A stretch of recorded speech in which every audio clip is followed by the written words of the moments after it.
సంగీతం అంటే చాలా ఇష్టం. కానీ ట్రైనింగ్ చేయలేదు చిన్నప్పటి నుంచి. కాబట్టి అలా కొంచెం నేర్చుకుంటా అంతే.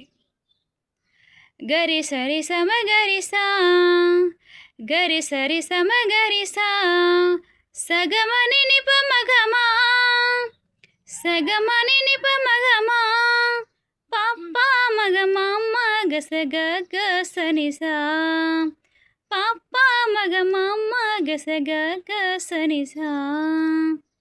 వల్లంగిపెట్టలో కోరస్ అన్నమాట.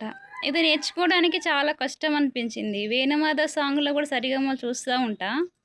కానీ కొన్ని లైన్స్ పోతాయి. సరిగమలు చాలా విడివిడిగా రాసుకోవాలి, విడివిడిగా పలకాలి అని చాలామంది చెప్తా ఉంటారు. రైటర్ రాఘవేంద్ర సార్ కూడా అందరు సంగీతం నేర్చుకో అన్నాడు. కానీ మన ఇంట్లో పనులు అది సంగీతం ఎప్పుడు నేర్చుకుంటాం. నేర్చుకుంటే వచ్చేది కాదు. అది పుట్టుకొత్త సరస్వతి ఇవ్వాలి. అందరికి ఇవ్వదు.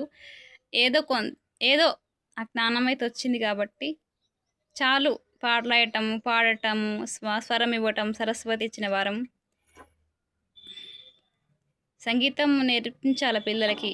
మాలాగా మేమే నేర్చుకోలేక బాధపడుతున్నాము. సంగీతం నేర్చుకుంటే చాలా బాగుంటుంది. కళాకారుల పిల్లలు నేర్చుకోవాలి.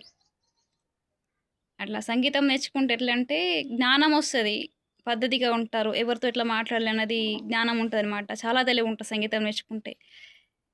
పిల్లలకి సంగీతానికి పంపించండి, సంగీతం నేర్చుకోండి. మాలాగా సంగీతం నేర్చుకోక బాధపడుతున్నాం, మాలాగా వద్దు. ఓకే.